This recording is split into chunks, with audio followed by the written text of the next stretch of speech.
تو کشمیر کی خصوصی حیثیت کا خاتمہ ہوگا، آرٹیکل 370 کا خاتمہ ہوگا، لیکن انہوں نے کوئی سفارتکاری نہیں کی۔ انسانی حقوق کے حوالے سے جب اقوام متحدہ کے کرنے کا ارادہ کیا تو قوم سے جھوٹ بولا۔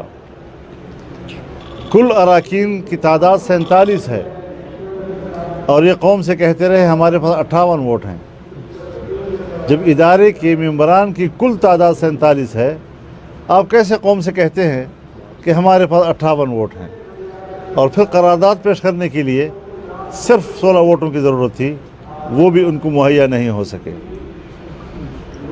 پھر ان کو ایک تقریر بنا کر دی گئی کہ جی بڑی اچھی تقریر کر کے آیا ہے۔ اچھی تقریر تو بہت سے لوگوں نے کی ہے۔ پھر اچھی تقریر کا معنی یہ ہوتا ہے کہ ملک میں استقبال کی اہتمام کیے جائیں۔ یک تنہا ہے اس معاملے میں، لیکن اقوام متحدہ میں بھی اس مسئلے پر پھر ووٹنگ ہوئی اور پھر بھی کسی دنیا نے ہمیں ووٹ نہیں دیا، ہندوستان ہی کو ووٹ دیا۔ ہمارے قریبی دوست ممالک نے بھی ہمیں ووٹ نہیں دیا۔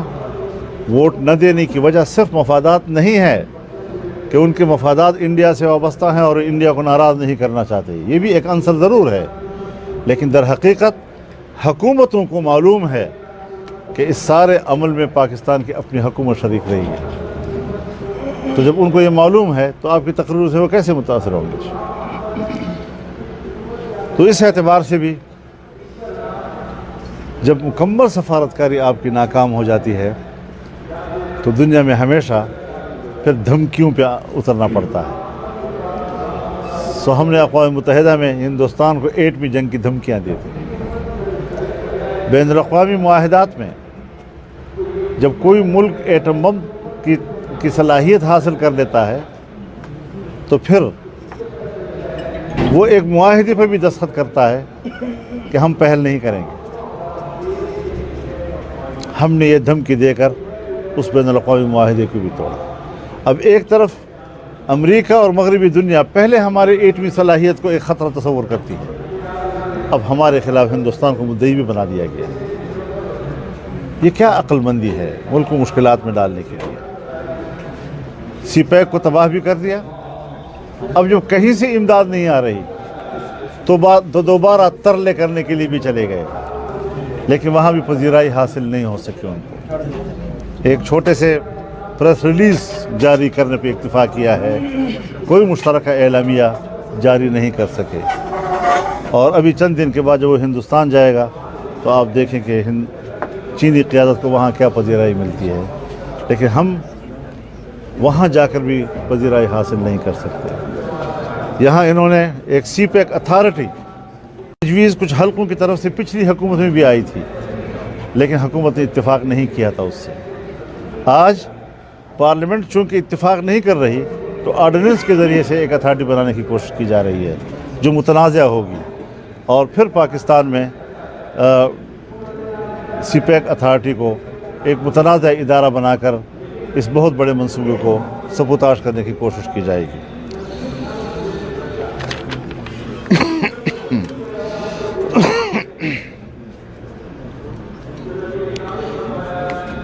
اب جو ہم یہاں پر کشمیر کی بات کرتے ہیں اور حکومت کرتی ہے تو یہ مگرمچھ کے آنسو ہیں۔ کشمیر کے مسئلے کو اور احتساب کے مسئلے کو معاشی ناکامیوں سے قوم کی توجہ ہٹانے کے لیے یہ دو کارڈ استعمال کیے جا رہے ہیں۔ تم نے کشمیر کو اپنی مرضی سے بیچا، تم احتساب صرف اپنے مخالفین کا کرتے ہو، اور ابھی وقت آ رہا ہے جب فوراً فنڈنگ کا کیس سامنے آئے گا۔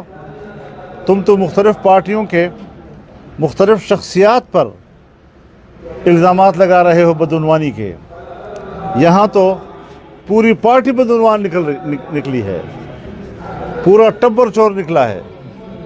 تو ایسی صورت میں ان کو کہاں حکومت کرنے کا حق حاصل ہوگا؟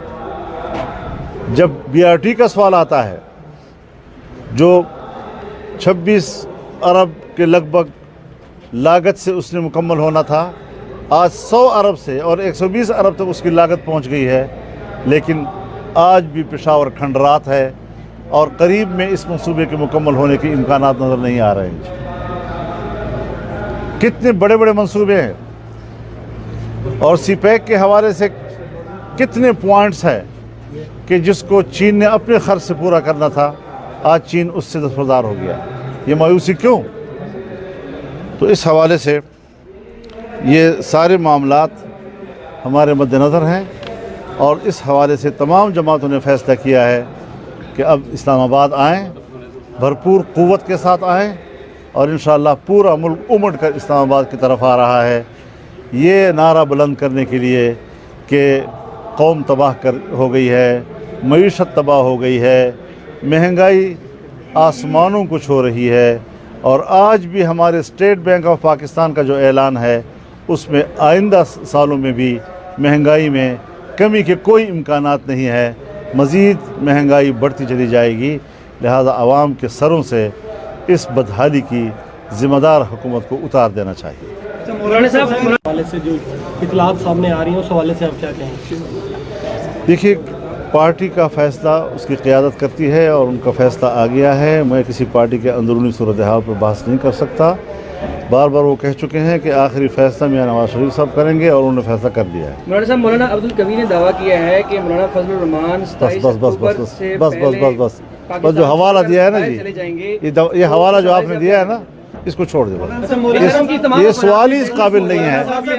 دوسرا یہ ہے کہ شہباز شریف آپ کے آزادی مارچ میں شرکت کے لیے کیوں ہچکچا رہے ہیں، اور تیسرا سوال یہ ہے کہ یہ جو آپ کا آزادی مارچ صرف مارچ کی حد تک محدود ہوگا یا کوئی دھرنا؟ میرے نزدیک وہ نہیں ہچکچا رہے، پتہ نہیں آپ کی معلومات کہاں سے۔ مولانا صاحب مجھے یہ بتائیے گا، اگر مذاکرات کی طرف جاتے ہیں، آرمی چیف کا ایک سامنے آ رہا ہے کہ آرمی چیف آپ کو بلائیں گے مذاکرات کے لیے، اگر مذاکرات کی ٹیبل پر سجایا جاتا ہے، کیا مذاکرات آپ کے کیسے ہوں گے، مطالبات کیا سامنے رکھے جائیں گے؟ ابھی تک کسی قسم کا کوئی رابطہ نہیں ہے، جب ہوگا تو قوم کے سامنے صورتحال سامنے آئے گی۔ محمود اشرفی صاحب کا کہنا ہے کہ آپ کے پاس اسی لیول کے سوالات ہیں۔ مولانا آزادی مارچ راہ کا ایجنڈا ہے، اس پر آپ کیا کہیں گے؟ آج ان کا بیان آیا اس بارے میں کہ آپ راہ کے ایجنڈے پہ چل راہ کا ایجنڈے پہ چل رہا ہوں، انہوں نے کہا میں پاکستان کے ایجنڈے پہ چل رہا ہوں۔ اچھا سمپل سے میرے نزدیک پاکستان کے علاوہ کوئی ایجنڈا نہیں ہو سکتا۔ سوال یہ ہے کہ مولانا آزادی مارچ کے حوالے سے یہ بتائیے گا کہ آپ نے ابھی تک اپنا پورا اسکیجول جو ہے وہ جاری نہیں کیا ہے، کیونکہ کل بھی قمر زمان قاہرہ کا یہ بیان تھا کہ ہم مولانا کے ساتھ ہیں آزادی مارچ کے حوالے سے، لیکن ابھی تک انہوں نے پورا شیڈول ہمیں نہیں دیا۔ تو دیکھیے، آپ کو میں کیا اسلام آباد میں دھرنا بھی دیں گے اور یا صرف یہ آزادی مارچ؟ ہم نے آزادی مارچ کا لفظ استعمال کیا ہے اور آپ حضرات مسلسل دھرنا کی بات کرتے ہیں تو کبھی ہمارے منہ سے بھی نکل جاتا ہے۔ آپ کبھی لاک ڈاؤن کی بات کرتے ہیں تو ہم بھی کبھی کہہ جاتے ہیں کہ بھائی لاک ڈاؤن کریں گے، لیکن جمعیت علماء اسلام اور متحدہ مجلس عمل نے جو اس کا نام رکھا ہے، رسمی نام، وہ آزادی مارچ کا ہے۔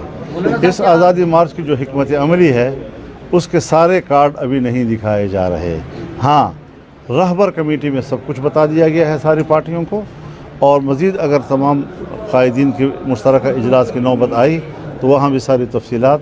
صرف ایک بات بڑی واضح ہے کہ 27 تاریخ کو جب پوری دنیا میں کشمیریوں کے ساتھ یکجہتی کے طور پر یوم سیاہ منایا جائے گا، یہ ہمارا آغاز ہوگا۔ اس کے بعد ہمارے قافلے ملک بھر سے چلنا شروع ہو جائیں گے۔ اب کچھ علاقے وہ ہیں جو ہمارے اس کے قریب ہیں، اسلام آباد کے قریب ہیں، کچھ ہیں بہت دور ہیں، جیسے کراچی ہے، کوئٹہ ہے۔ تو یہ سارے علاقے وہ ہیں کہ ان کو کس طرح اکٹھا کیا جائے۔ تو ہم نے آغاز مارچ کا 27 سے، اسلام آباد میں داخل ہونے کا 31 اکتوبر کو ہوگا۔ راستہ روکا جاتا ہے سارا، جیسے پنجاب کے وزیر اعلیٰ پنجاب نے کہا ہے کہ ہم راستہ روکیں گے، خیبر پختونخوا کے وزیر اعلیٰ نے کہا کہ ہم راستہ روکیں گے۔ اگر آپ کا راستہ روکا جائے تو آپ کا رائے عمل کیا ہوگا؟ ہم راستہ کھولیں گے۔ مولانا صاحب، آپ نے کہا کہ آپ کی طرف سے یہ الزام عائد کیا جاتا ہے بار بار حکومت پر کہ حکومت نے کشمیر کو بیچ دیا ہے، جبکہ حکومت کی طرف سے یہ موقف آتا ہے کہ مولانا صاحب بھی کشمیر کمیٹی کے کافی عرصہ چیئرمین رہے، تو اب میرے ہوتے ہوئے انڈیا یہ نہیں کر سکتا تھا، ان کے ہوتے ہوئے کیوں کر دیا جی؟ اور پھر یہ کہ